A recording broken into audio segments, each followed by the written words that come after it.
درس فی احوال السعداء والاشقیاء سورۃ الاعراف تفسیر ابن کثیر۔ الحمدللہ رب العالمین والصلاة والسلام علی اشرف الانبیاء وسید المرسلین سیدنا محمد وعلی آلہ واصحابہ اجمعین۔ اللہم صل علی سیدنا محمد وعلی آل سیدنا محمد کما صلیت علی ابراہیم وعلی آل ابراہیم فی العالمین انک حمید مجید۔ اعوذ باللہ من الشیطان الرجیم، بسم اللہ الرحمن الرحیم۔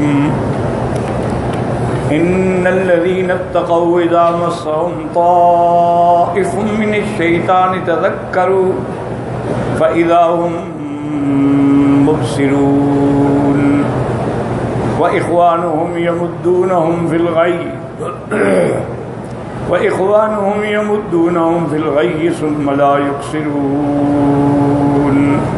قال المؤلف والمفسر رحمه الله تعالى أدام النفع بعلومه وعلومكم في الدارين آمين إلى أن قال يخبر تعالى عن المتقين من عباده الذين اطاعوه فيما امر وتركوا ما عنه زجر انهم اذا مسهم اي اصابهم طيف وقرأ الاخرون الطائف، وقد جاء فيه حديث وهما قراءتان مشهورتان فقيل بمعنى واحد وقيل بينهما فرق، ومنهم من فسر ذلك بالغضب ومنهم من فسره بمس الشيطان بالسرح ونحوه، ومنهم من فسره بالهم بالذنب، ومنهم من فسره بإصابة الذنب۔ اللہ تبارک و تعالی نے کلام مقدس کی ان آیات مبارکہ میں متقین کا ارشاد فرمایا ہے۔ الحمدللہ آج ہمارے لیے بڑی خوشی کی بات ہے کہ ہمارے بھائی بھی ہیں اور گویا کہ میرے استاد بھی ہیں، مولانا منظور صاحب، اور ہمارے استاد بھی ایک ہیں اور اللہ کی شان ہے مشائخ بھی ایک، اساتذہ بھی ایک، اور قوم بھی ایک، برادری بھی ہے۔ تو یہ ان کی محبت ہے، شفقت ہے کہ ہمیشہ یاد فرماتے ہیں، اور اللہ نے آج بڑا اچھا ہمیں موقع عطا فرمایا کہ حضرت بھی مجلس میں تشریف لے آئے۔ تو بات یہ ہو رہی تھی کہ اللہ سے ڈرنے والے متقی، کیونکہ سب سے بڑا مقام جو ہے وہ تقویٰ، جیسے کہ اللہ نے فرمایا کہ ان اکرمکم عند اللہ اتقاکم، اللہ کے ہاں عزت، مرتبہ، مقام اس بندے کا ہے جو اللہ سے سب سے زیادہ ڈرنے والا۔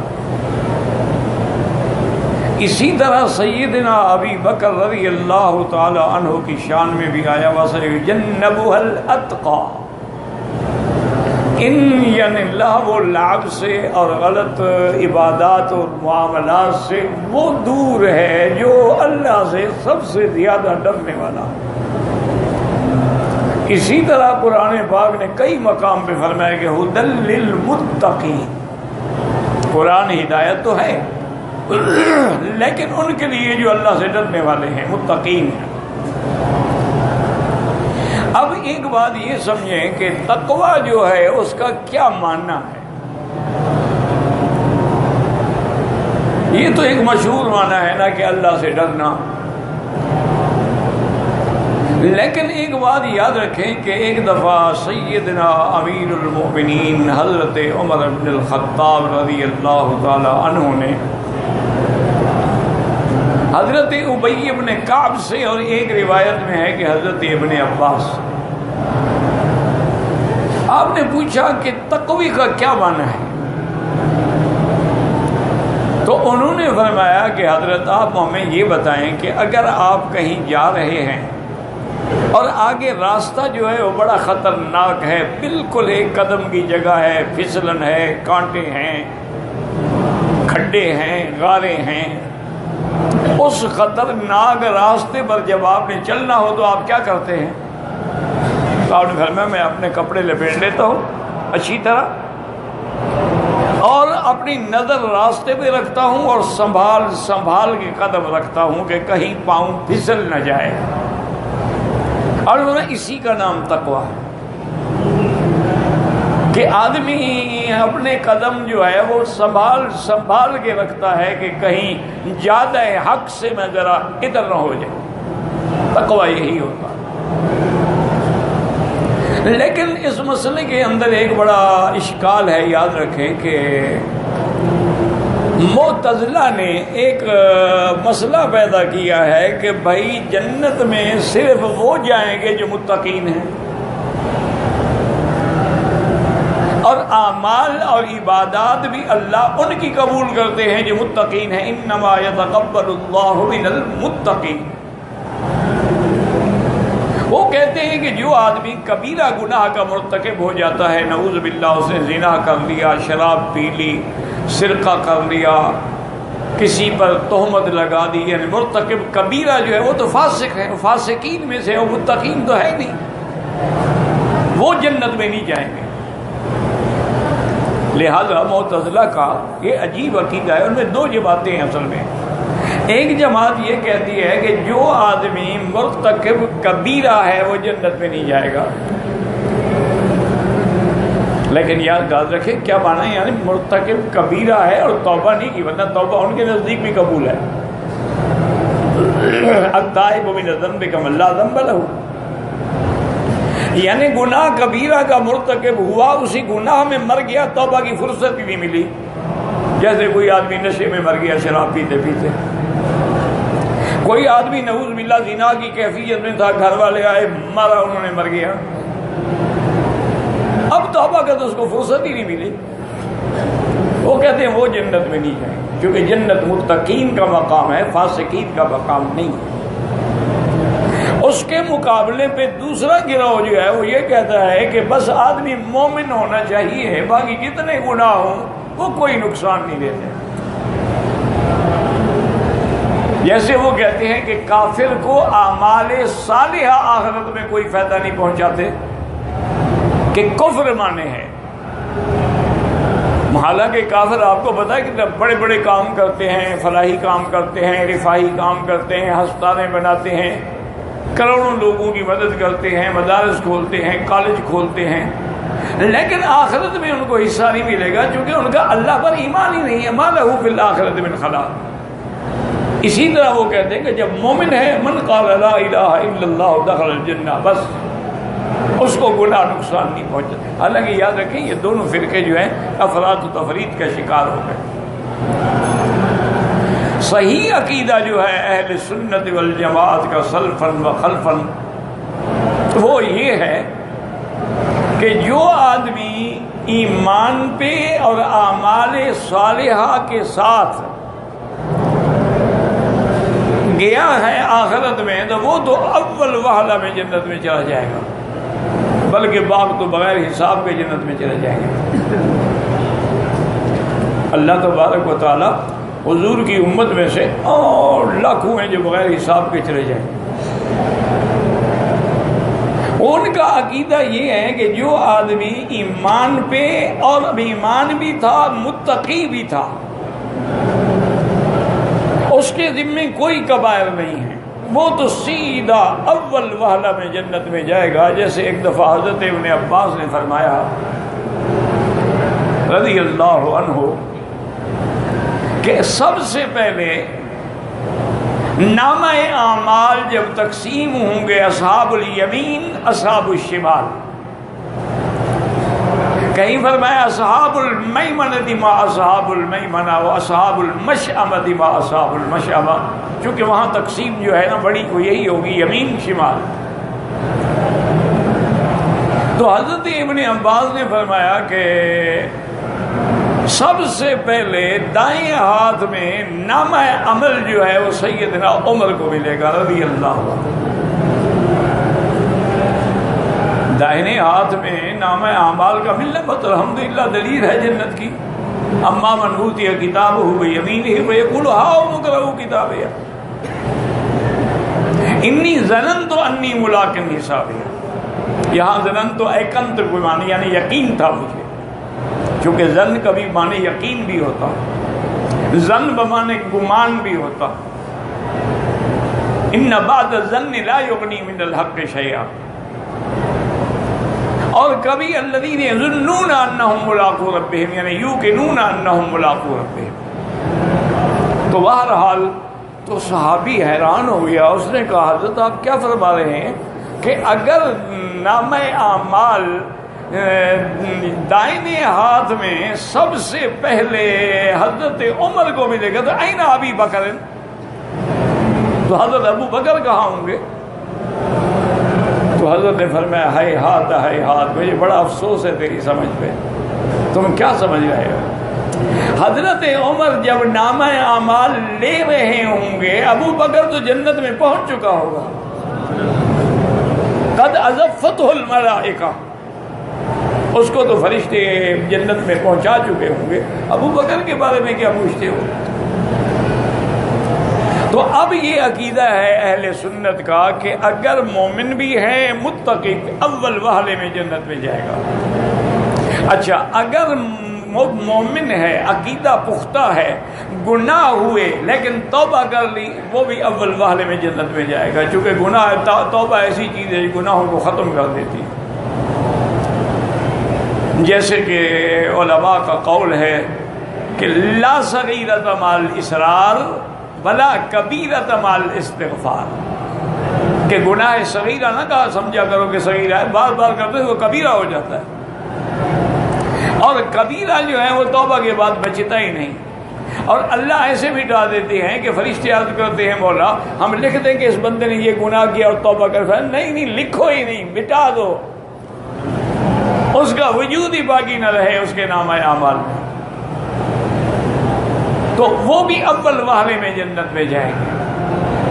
اچھا اب اگر یاد رکھیں کہ ہے تو پکا مومن، عقیدہ تو ٹھیک ہے اس کا، لیکن گناہ گار ہے اور توبہ بھی نہیں کر سکا، گناہ کبیرہ کا ارتکاب کیا لیکن توبہ بھی نہیں کر سکا، تو اس کے بارے میں کیا ہے کہ تحت مشیت اللہ تعالی، وہ اللہ کی تقدیر اور مشیت کے تابع ہے. انشاء عذبہ و انشاء غفر لہ، اگر اللہ چاہے تو اس کو بھی معاف کر کے جنت میں بھیج دیں، اور اگر اللہ چاہے تو اس کو اتنا عذاب دیں جتنا اس کا گناہ ہے تاکہ وہ پاک ہو جائے اور جنت میں جانے کے قابل ہو جائے، لیکن جائے گا جنت میں. تو اس لیے علماء اہل سنت والجماعت تو اب سمجھیں کہ متقین جس سے ان کو دھوکہ لگا کہ والعاقبۃ للمتقین، وہ یہ ہے کہ تقوی کے مدارج ہیں. سب سے پہلے الاتقاء من الشرک، یاد رکھو سب سے پہلے اتقاء کیا ہے کہ شرک سے بچنے والا، جو شرک سے بچ گیا وہ متقین کی صف میں داخل ہو گیا. یعنی اس نے شرک نہیں کیا، چھوڑ دیا، توحید پہ آ گیا، عقیدہ صحیح رکھ لیا، اب وہ اتقاء کی پہلی منزل جو ہے وہ حاصل کر لی، متقین کی صف میں شامل ہو گیا. اچھا ایک یہ ہے کہ شرک سے بھی بچ گیا، کبائر سے بھی بچ گیا، وہ بھی متقین ہے. اور ایک اس کا مقام ہے کہ جو کبائر سے بھی بچ گیا، صغائر سے بھی بچ گیا، ہر قسم کے گناہوں سے بچ گیا، وہ بھی تقوی کے درجات ہیں. تو اس لیے سب سے اعلیٰ درجہ ہوتا ہے وہ انبیاء علیہم الصلوات والتسلیم کا، اس کے بعد الامثل ثم الامثل، پھر اس کے بعد حسب مراتب اس کے ہوتے ہیں. تو اس لیے قرآن جب آپ پڑھیں گے نا جی تو کئی مقام پہ آپ کو ملے گا یہ لفظ کہ جیسے یہاں ان الذین اتقوا، جو اللہ سے ڈرنے والے ہیں، اذا مسهم طائف من الشیطان،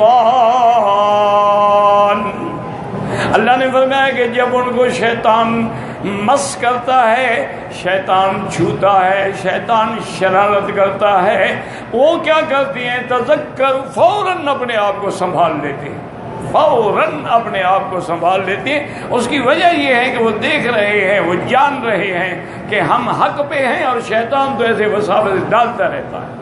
باقی یہ تو کوئی شک نہیں کہ شیطان جو ہے وہ ہر قسم کا حملہ کرتا ہے، چونکہ اس نے اللہ کے مقابلے پہ کھڑے ہو کے یہ کہا ثم لآتینہم من بین ایدیہم ومن خلفہم وعن یمینہم ایمانہم وعن شمائلہم ولا تجد اکثرہم شاکرین۔ میرا اللہ تیرے بندوں کو میں آگے سے بھی، پیچھے سے بھی، دائیں سے بھی، بائیں سے ہر قسم کے حملے کر کے گمراہ کروں گا، پھر آپ دیکھیں گے کہ اکثر جو ہے نا وہ کافر ہوں گے، وہ شکر کرنے والے، ایمان لانے والے نہیں ہوں گے۔ کیونکہ جیسے تقوی کا اصل معنی کیا ہے؟ شرک سے بچنا۔ شکر کا اصل مرتبہ بھی اللہ پر ایمان۔ اِنَّا هَدَيْنَاهُ السَّبِيلَ إِمَّا شَاكِرًا وَإِمَّا كَفُورًا۔ تو یہاں علماء نے ایک نقطہ لکھا ہے، انہوں نے کہا کہ دیکھو ابلیس بدبخت نے 4 جانب کا ذکر تو کیا ہے کہ آگے سے، پیچھے سے، دائیں سے، بائیں سے، لیکن اوپر سے اور نیچے سے 2 جہتیں چھوڑ گیا۔ حالانکہ جہاد تو 6 ہے، جہاد 4 تو نہیں ہوتی نا، جہاد تو 6 ہوتی ہے، آگے بھی، پیچھے بھی، دائیں بائیں، اوپر نیچے۔ تو انہوں نے کہا کہ اس کی وجہ یہ ہے کہ ایک تو اگر نیچے سے کسی کو گرایا جائے نا، اس کا بچنا محال ہوتا۔ جیسے ایک بڑا طاقتور آدمی جا رہے، نیچے گڑا تھا، پاؤں گڑے میں آیا، بس گر گیا، وہ اپنے آپ کو بس سنبھال ہی نہیں سکتا ہے۔ اسی لیے حضور نے دعا سکھلائی ہے، نعوذ بعظمتک ان اغتال من تحتک۔ یا اللہ ہم پناہ پکڑتے ہیں کہ ہم نیچے کے فتنے میں مبتلا ہو جائیں۔ اور نے کہا کہ اوپر کا نام اس نے اس لیے نہیں لیا ہے کہ اوپر سے اللہ کی رحمت کی آمد کا مقام ہے، کہ جو بھی رحمتیں نازل ہوں گی اسی کی طرف سے ہی تو نازل ہوں گی۔ تو اس جگہ پر بھی وہ کچھ نہیں کر سکتا جب اللہ کی رحمت نازل ہو رہی ہو، ورنہ اس نے تو قسم کھائی تھی کہ لأغوین فبعزتک لأغوینہم اجمعین، مجھے اللہ تیری عزت و جلال کی قسم میں سب کو گمراہ کر دوں گا، الا عبادک منہم المخلصین، مگر وہ بندے جو تیرے خاص ہیں۔ قسم کھا رہا ہے۔ اور یہ دیکھو کہ ابلیس قسم کھاتا ہے اللہ کی، اور ہمارا مسلمان قسم کھاتا ہے پیر صاحب کے آستان کی، یا پیر صاحب کی، مزار کی، یا کوئی بہت زیادہ ہو تو پھر اپنے بیٹے کے سر پہ ہاتھ رکھ لیتا ہے، جی مجھے بیٹے کی قسم ہے۔ آنکھوں پہ ہاتھ رکھ لیتا ہے کہ جی مجھے دیکھیں مجھے اپنے آنکھوں کی قسم ہے، اور دیکھو جی میں جہاں بیٹھا ہوں میرے رزق کا اڈا ہے، مجھے اس اڈے کی قسم ہے۔ تو یہ ساری چیزیں کفر ہیں۔ من حلف بغیر اسم اللہ فقد کفر، اور ایک حدیث میں آتا ہے فقد اشرک، کہ اس نے اللہ کے ساتھ شرک کیا، کیونکہ قسم اس کی کھائی جاتی ہے جس کی دل میں عظمت ہو اور ساتھ یہ بھی عقیدہ ہو کہ میں نے جھوٹی قسم کھائی تو مجھے نقصان دے گا۔ ورنہ آج تک کسی نے لاؤڈ اسپیکر کی قسم کھائی ہے؟ کیوں؟ اس میں کی کیا عظمت ہے دل کے اندر؟ کسی نے اپنی گھڑی کی قسم کھائی ہے؟ تو جب وہ اللہ کو چھوڑ کے غیر اللہ کی قسم کھا رہا ہے تو وہی اللہ کی مقام عظمت اور نفع نقصان کے مالک ہونے کا مقام اس کو دے رہا ہے، اس لیے وہ اللہ کے ساتھ شرک کر رہا ہے۔ تو اس نے بھی قسم کھائی اور کہا فَبِعِزَّتِكَ لَأُغْوِيَنَّهُمْ أَجْمَعِينَ۔ اللہ نے بھی فرمایا ابلیس فَبِعِزَّتِي وَجَلَالِي، مجھے بھی اپنی عزت و جلال کی قسم ہے، میرے بندے جب تک توبہ کرتے رہیں گے میں بھی معاف کرتا ہوں، اگر ان کے گناہ ریت کے ذروں کے برابر بھی ہوں گے، لیکن وہ آگے توبہ کریں گے میں فوراً ان کے گناہ معاف کر دوں گا۔ اسی لیے حدیث میں آتا ہے نا کہ ابلیس ایام حج میں جب رمی جمرات ہوتی ہے نا تو بڑا باویلا کرتا ہے کہ یا اللہ میں نے سارا سال محنت کی، ان کو گمراہ کیا، آج ان کو آپ نے گناہوں سے بھی پاک کر دیا، مجھے پتھر مار کے دوستی بھی ختم کر رہے ہیں ہمیشہ کے لیے۔ تو اس لیے ہمیشہ یاد رکھیں کہ تقوی کے مقامات ہیں۔ ایک تقوی ہے کہ اللہ کے شرک سے بچے، یاد رکھو، ایک تقوی ہے کہ کبائر الذنوب سے بچے، 2، ایک تقوی ہے کہ شرک سے، کبائر اور صغائر سے بھی بچے، اور ایک آخری درجہ ہوتا ہے تقوی کا کہ ما سوى اللہ کا دل میں خیال ہی نہیں، اس کے دل میں اللہ کے سوا کسی اور کا خیال ہے ہی نہیں۔ تو یہ مراتب ہیں ان کے، تو ان کو جب شیطان وسوسے میں ڈالتا ہے تو وہ فوراً سمجھ جاتے ہیں۔ اور یاد رکھو یہ وسوسہ ایک ہے، وسوسہ خود نہ لاؤ، لیکن آتا ہے تو کوئی بات نہیں، کیونکہ اللہ نے معاف کر دیا۔ اسی لیے ایک یہودی نے سیدنا ابو بکر رضی اللہ عنہ سے سوال کیا. اس نے کہا کہ یا ابی بکر یا خلیفۃ رسول اللہ، ہمیں بڑے افسوس ہوتا ہے کہ ہم جب اللہ کی عبادت کرتے ہیں دین موسیٰ پہ رہتے ہوئے تو ہمارے دل میں تو کوئی خیالات نہیں آتے، کوئی وسوسہ نہیں آتا. آپ کے مسلمان کہتے ہیں کہ ہمیں تو ایسے گندے گندے وسوسے آتے ہیں، اللہ معاف کرے کہ ان کا ظاہر کرنا زبان پہ لانے سے ہی بندہ ڈرتا ہے. اور نماز میں ہے لیکن گندے گندے وسوسے آ رہے ہیں. تو مسلمانوں کو بڑے وسوسے آتے ہیں. تو سیدنا ابو بکر نے فرمایا کہ اچھا ایک بات بتاؤ، میں تمہیں جواب دیتا ہوں. ایک مکان ہے، اس میں 2 کمرے ہیں. ایک کمرہ جو ہے وہ تو خالی ہے، ایک کمرہ ہے جس میں پیسہ ہے، تجوری ہے، سونا ہے، چاندی ہے، دولت ہے، پیسہ ہے. ڈاکو اگر داخل ہوگا تو کون سے کمرے میں داخل ہوگا؟ اس نے کہا جہاں مال ہوگا وہاں خالی کمرے میں کیا کرے گا؟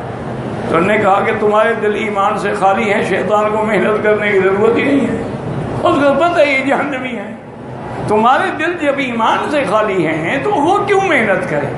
مسلمانوں کے دل میں چونکہ ایمان ہے وہ ان کو گمراہ کرنا چاہتا ہے، اس لیے وہ تم لوگوں کو وسوسہ نہیں ڈال. بلکہ ایک آدمی نے حضرت علی رضی اللہ عنہ سے پوچھا، انہوں نے کہا کہ یا امیر المؤمنین، میں جب نماز پڑھتا ہوں اللہ معاف کرے تو مجھے بڑے برے برے خیالات آتے ہیں. انہوں نے کہا اچھا تم اس مقام کو پہنچ گئے ہو؟ وہ حیران ہو گیا. انہوں نے کہا حضرت یہ مقام کیوں نہیں؟ ہاں مقام کی بات ہے.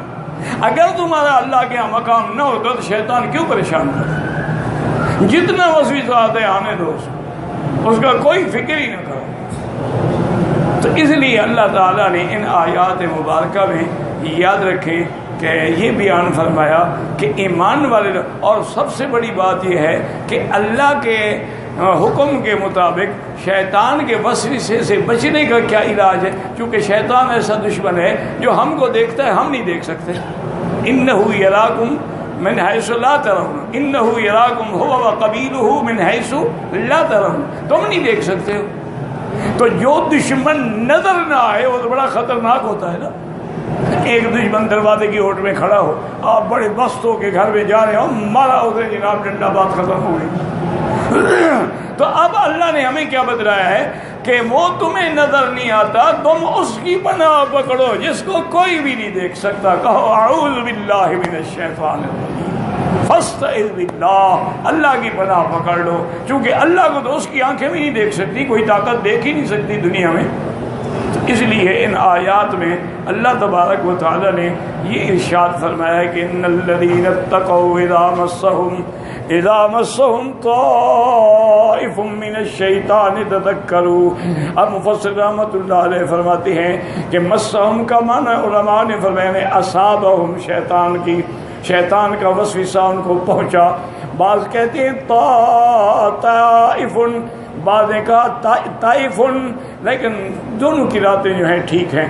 بعض علماء کہتے ہیں کہ فرق ہے، من فسر ذلک بالغضب، بعض کہتے ہیں اس کا معنی یہ ہے غضب، غصہ دلاتا ہے. وَمِنْهُمْ مَنْ فَسَّرَهُ بِمَسِّ الشَّيْطَانِ بِالسَّرِعِ، اور بعض کہتے ہیں کہ شیطان اس کو مس کر کے جیسے مرگی کا مریض بنا دیتا ہے، اس کو جیسے مرگی کا دورہ پڑتا ہے ایسے دورے اس کو ڈال دیتا ہے، اس قسم کی اور چیزیں پہنچاتا ہے. اور بعض کہتے ہیں بالہم میں کہ بعض کے دل کے اندر ہم اور غم ڈال دیتا ہے. اور بعض کہتی ہیں منہم من فسرہ بإصابۃ الذنب، کہ شیطان اس کو گناہوں پہ ابھارتا ہے اور گناہ کے اندر مبتلا کر دیتا ہے. تذکروا، سمجھ جاتے ہیں عقاب اللہ، اللہ کے عذاب کو وہ یاد کر دیتے ہیں. اور اس کے بعد وجزیل ثوابہ ووعدہ، اس کے عذاب کو بھی یاد کرتے ہیں. اور اگر آدمی گناہ سے بچ جائے تو اللہ کی نعمتیں، اللہ کے وعدے جو ہیں ثواب کے، فتابوا وانابوا واستعاذوا باللہ ورجعوا الیہ من قریب، وہ فوری طور پہ توبہ کرتے ہیں، اللہ کی طرف رجوع کرتے ہیں، اللہ تبارک و تعالیٰ کی پناہ پکڑتے ہیں، اللہ تعالیٰ کی طرف ہی لوٹتے ہیں چونکہ اس کے علاوہ کوئی پناہ دینے والا نہیں. فَإِذَا هُمْ مُبْصِرُونَ أَيْ قَدْ اسْتَقَامُوا وَصَحُوا بِمَا كَانُوا فِيهِ، وہ ثابت قدم رہے، استقامت پہ رہے، اپنے اسی صحیح عقیدے اور صحیح عمل پہ جمے رہے. اللہم اجعلنا من المتقین. اللہم ارزقنا ثوابک برحمتک یا اکرم الاکرمین و یا اجود الاجودین.